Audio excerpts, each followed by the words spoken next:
Dear students, in this lecture, we discuss question number 11 of exercise 1.1. The resultant of two forces P and Q is perpendicular to P. मतलब दो force हैं P और Q, उनका जो resultant है बच्चों वो P के साथ 90 डिग्री का एंगल बनाता है. ओके, तो मीन्स मान लेते हैं कि आपके पास पॉइंट O पर एक फोर्स एक्ट करता है along OA. Force P point O पर एक फोर्स एक्ट करता है Q अलोंग OB. अब कहा क्या गया है फर्स्ट लाइन में, P और Q फोर्स का जो रिजल्टेंट है बच्चों, मान लिया जाए कि ये जो रिजल्टेंट है R, ये P के साथ क्या है, परपेंडिकुलर है, मीन्स 90 डिग्री का एंगल बना रहा है. The resultant of two forces P and Q, P और Q फोर्सेस का जो रिजल्टेंट है वो परपेंडिकुलर है to P. The resultant of P and Q dash acting at the same angle, मतलब Q डैश और P के बीच का वही एंगल है जो P और Q का है. तो इसका मतलब जो Q डैश फोर्स है वो भी किसके अलोंग एक्ट कर रहा है बच्चों, OB लाइन के अलोंग ही हमारे पास फोर्स क्या एक्ट कर रहा है, Q डैश फोर्स एक्ट कर रहा है. क्लियर है ये बात. Q dash force acting at the same angle, मतलब अगर P और Q के बीच का जो एंगल है और P और Q डैश के बीच का भी एंगल सेम रहे, तो इसका मतलब जो Q डैश फोर्स है वो किसके अलोंग एक्ट कर रहा है, लाइन OB के अलोंग ही एक्ट कर लेता है. और इसको हम क्या ले लेते हैं, से O टू C, मतलब O से लेकर B तक तो जो फोर्स है वो Q को रिप्रेजेंट करता है, O से लेकर C तक है वो फोर्स Q डैश को रिप्रेजेंट करता है, O से लेकर A तक वो फोर्स P को रिप्रेजेंट करता है. क्लियर है स्टूडेंट्स.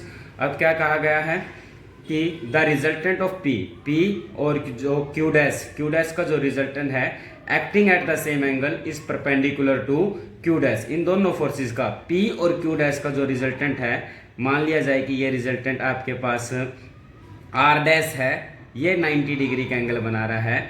किसके साथ एंगल बना रहा है, OC के साथ, OB के साथ. क्लियर है. अगर ऐसा है तो prove that P is the geometric mean between Q and Q dash. तो हमें प्रूव करना है कि P is the geometric mean of Q and Q dash. आपके पास फर्स्ट केस की बात करें, फर्स्ट केस में आपके पास जो फोर्सेस हैं, फोर्सेस क्या है आपके पास, फोर्सेस P एंड Q हैं, और इन दो फोर्सेस के बीच का जो एंगल है बच्चों, वो ये जो एंगल है P और Q के बीच का एंगल, उसको हम क्या मान लेते हैं, अल्फा मान लेते हैं.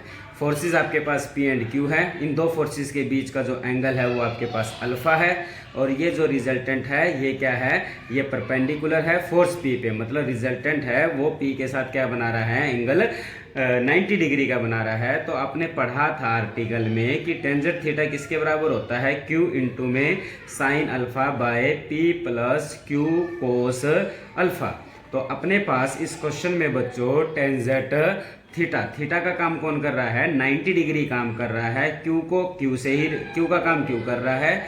साइन अल्फा का काम अल्फा ने किया, P plus Q cos alpha. Clear है बच्चों.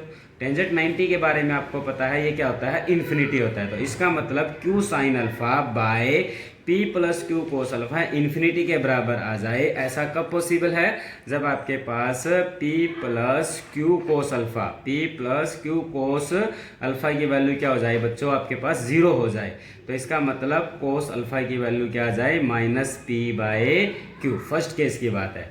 अब सेकंड केस में फोर्सेस क्या है आपके पास, सेकंड केस में हमारे पास फोर्सेस क्या है, फोर्स P है, Q की बजाय फोर्सेस क्या है, Q डैश है. इन दो फोर्सेस के बीच का एंगल क्या है, अल्फा है, और रिजल्टेंट क्या है आपके पास, R डैश है. ये क्या है, परपेंडिकुलर है, किस फोर्स पे है, Q डैश पे है. तो आपने पढ़ा था टेंजेंट फाई के बारे में पढ़ा था, जब एंगल अगर आपका OA के साथ बनता है, रिजल्टेंट अगर एंगल OA के फोर्स P के साथ बनाता है तो हम टेंजेंट थीटा लिखते हैं, और जब वो OB के साथ एंगल बनाता है तो हम टेंजेंट फाई. तो उसमें क्या लिखा था, Q और P को रिप्लेस कर देते हैं, मतलब यहाँ क्या आ जाएगा, P साइन अल्फा बाय, यहाँ क्या है बच्चों P, तो यहाँ क्या आ जाएगा Q, और यहाँ Q है तो यहाँ क्या आ जाएगा P कोस अल्फा. क्लियर है.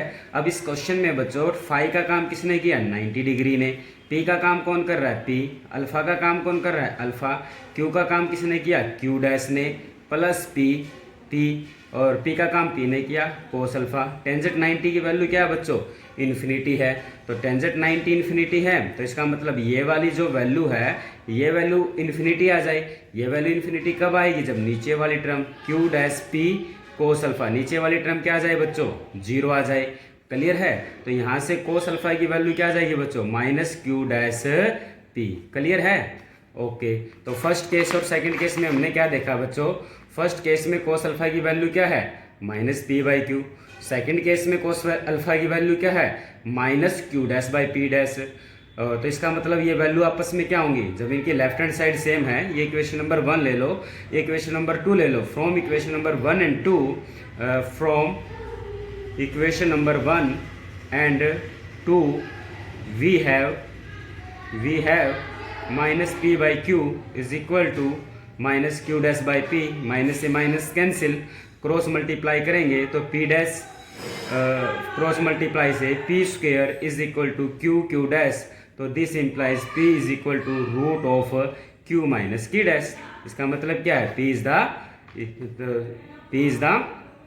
Is the geometric mean, p is the geometric mean of q and q dash.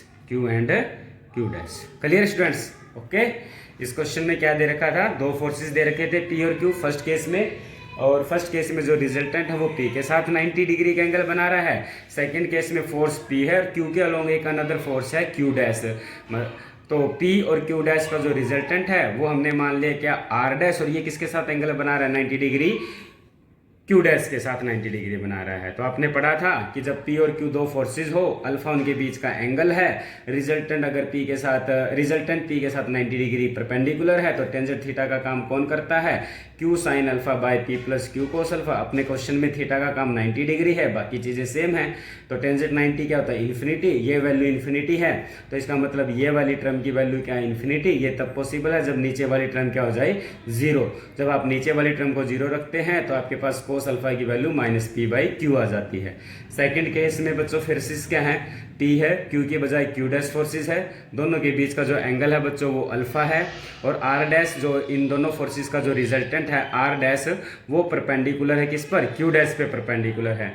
तो अगेन टेंजेंट फाई का फार्मूला क्या बन जाएगा इस केस में, p sine alpha by q plus p cos alpha, क्योंकि अब की बार जो रिजल्टेंट है वो एंगल किसके साथ बना रहा है, OB के साथ। जब एंगल OB के साथ एंगल बनाता है तो Q और P की पोजीशन चेंज हो जाती हैं। तो टेंजेंट 90 डिग्री, आगे सेम प्रोसेस है।